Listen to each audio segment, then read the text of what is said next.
Okay, either this is going to be at the beginning and what I've filmed before, or it's going to be at the end. You guys will figure that out if you see this first.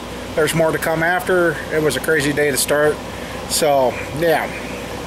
Anyway, we got the package. One of them. It wasn't the one I thought it was. You guys are going torque wrench, snap-on. What? Well, I come across an ad on eBay. Okay. And you're going torque wrench, snap-on, huh? This one back here is my boss's. And I thought it was a foot-pound torque wrench. And it wasn't. But I'm going to show you. You're going, oh, wait a second. Huh? Huh? Well, this one, somebody on eBay did not know what they had.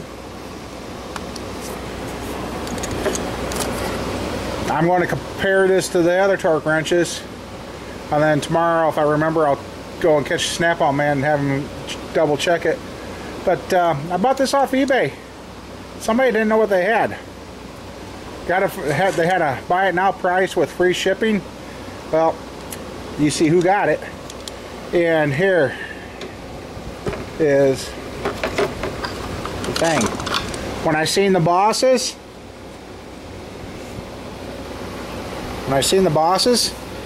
they appear to be the same freaking thing, even up here. I mean, they appear to be the same. But it didn't dawn on me. I'm like, why is that going from 100 to 600? See, that's the difference. I'm like, it didn't dawn on me that it said pound inch, where this is pound foot. So that's an inch pound torque wrench. So, but the lowest inch pound you can go is 100 inch pounds, which I don't know what that converts to, but 12 newton meters if 40 is like 300 some inch pounds, which looks like it about 30 foot pounds. I don't know if I'm doing that right, but and they're both a TQF 100. So that was the difference between them. So yeah, you guys are going, well, you got that nice digital torque wrench. Yes, I do. And I like that digital torque wrench. But what I don't like with the digital torque wrench is the beeps. I like the click sound. With my eyes, I know it's got the lights and the beeper, but I'm just, yeah, I don't know. And for what I paid for this, it was well worth it. I mean, I could put it back on eBay and make $100 or so off of this. So, and that's exactly what I used to have years ago. Yeah. So yes. And then I said I got this one. Look at that. You could read that from clear back here. Well, I mean, I can read that. I can sit back here and read it through my glasses, no problem. So, like I said, that was only 10 bucks. And here is the other head. I stopped and got that from the machine shop, and I'll show you. There's where that one's broke. And he guarantees me 100% that is a repairable head, and he'll guarantee it. So, and I asked him if I was going to have to do any cutting, because we're going to cut this out, the 202/16 valves in this head. And he says, nope, my cutter, he says, that'll deshroud and do everything for you. I'm like, oh, cool. So, yep, here later I got another 8 studs to pull. And, well, let's see. Oh, gosh. Alright, we'll look down this. Okay. See how all the studs are pretty much even. Maybe one down here, I don't know, might be the way I'm looking. But they're all even. And when I look down that other head, this one right here was sticking up there. So that's what made me pull them. And so yeah, we're going to get those pulled for him. And he kind of like, oh, thanks. He's like, he says, that's okay. He says you can go ahead and do that. And I said I brought something else with me today. Well, here's a box load of goodies. The interchange manual, Smokey Uni. Some people probably don't even know who he is. That's sad. A lot of good info. Then we got the how-tos and books and books and books and books. There is a ton of information there. So we'll kind of touch bases on that. And this set of 624s I kind of touched about. They are, like I told you, a light duty head. They're not really good for anything other than just putting the motor together and just having it run and not. But I have souped up a couple of these, but since they're broke, he said don't waste your money. So I guess those heads here, that one and that one, gonna go in the scrap, which is going to suck because now I'm down a set of heads.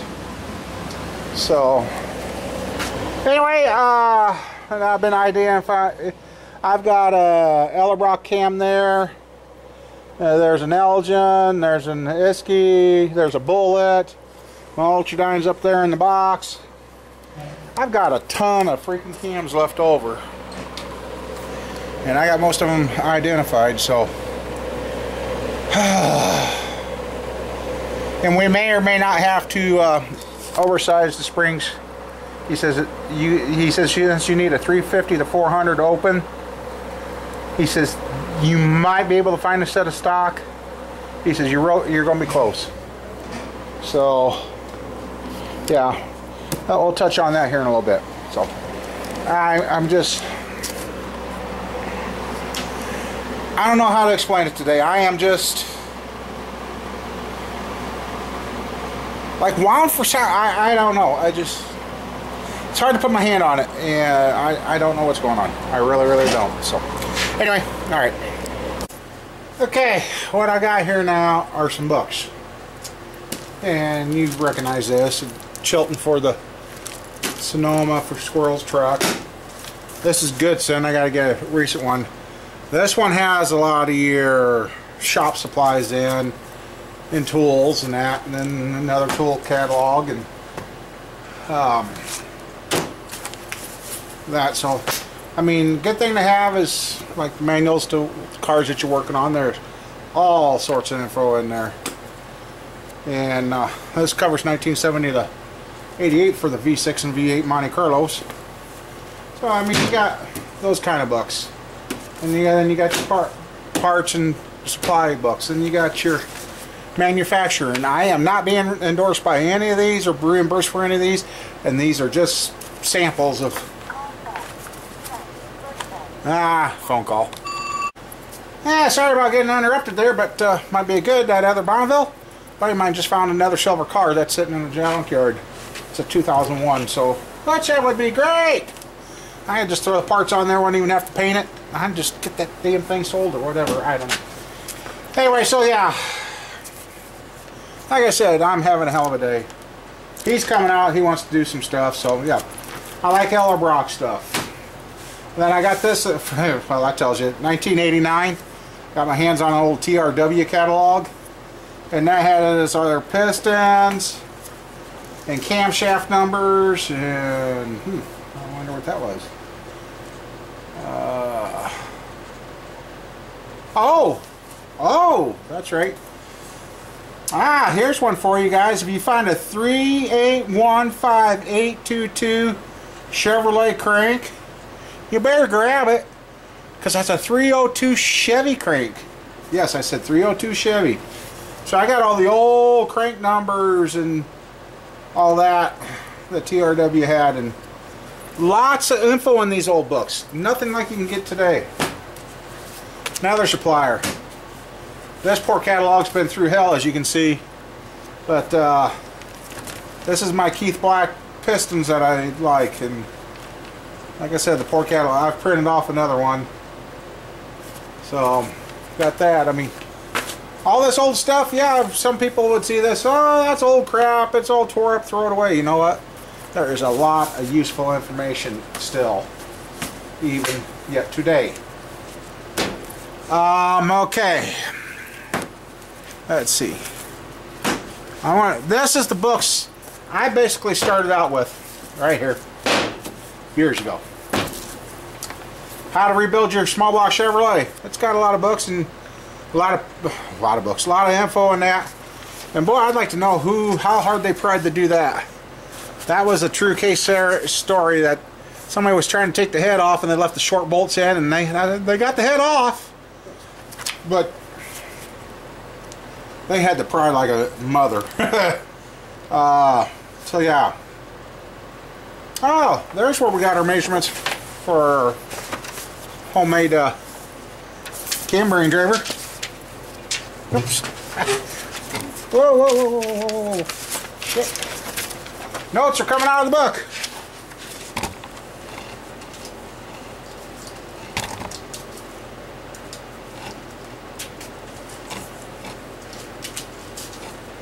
Oh, really? Jeez. Anyway, so that was one book I spent a lot of time studying and looking at. That a lot of good information in there. That's that one. Oh, then that's here, the interchange manual, and I see they've got a new one out that includes a lot of the newer stuff. This is another good thing to have. I mean, in here, well, here it gives you your cranks and the strokes. Yep, okay. The 302 Chevys were 1178 or 3279 was the last four on their casting numbers, and that was a 3-inch stroke. Major 302s. Your 327 cranks were 1130 or 4672. Our 1174 was a steel 327 crank, and your 327s can go large or small journal. And the steel 350 Chevy was from 68 to 75, and the last four on that is a 2690. That's your true steel crankshafts. And the cast cranks are the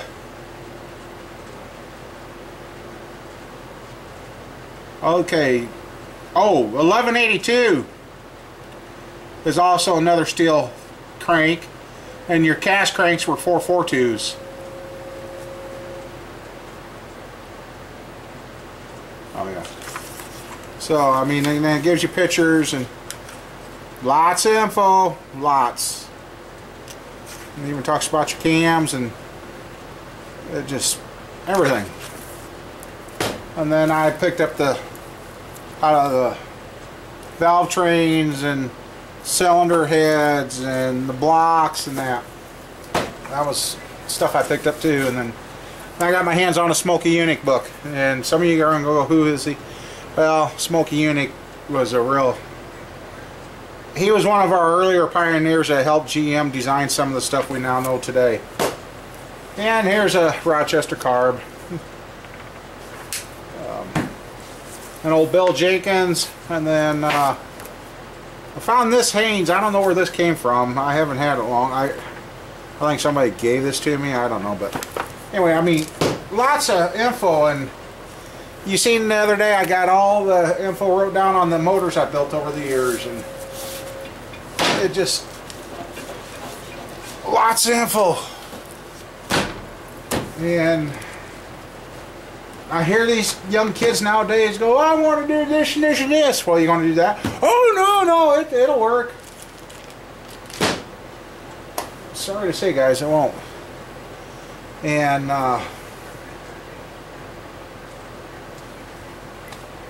there is so much to this. I mean, people get pissed. Oh, Jesus Christ, it's costing this much for a motor. But you know, there's a lot behind the scenes that you don't see. Yeah, you see the finished product, like the head here. If that was done, that'd be ready to slap on. But we got to get that cut out for 202-16 valves. Then once that's done, I'm going to see how the cutters are left the metal, and then I might have to go in with a die grinder and do a little die grinding to take some edges off, and then polish it. Now, if this was just a stock motor, run it, throw it in, drive it down the road, go get groceries, those heads would be done. But I want to have a little fun. I want to build my bigger motors again. I want to, oh, what am I saying? I'm tired of living on the safe side, and you know, kind of get a little crazy once in a while. I'm supposed to enjoy it while we're here, so. But I think this video is probably getting long enough too. I mean, there's so much to know when it comes to motors, and knowledge is power.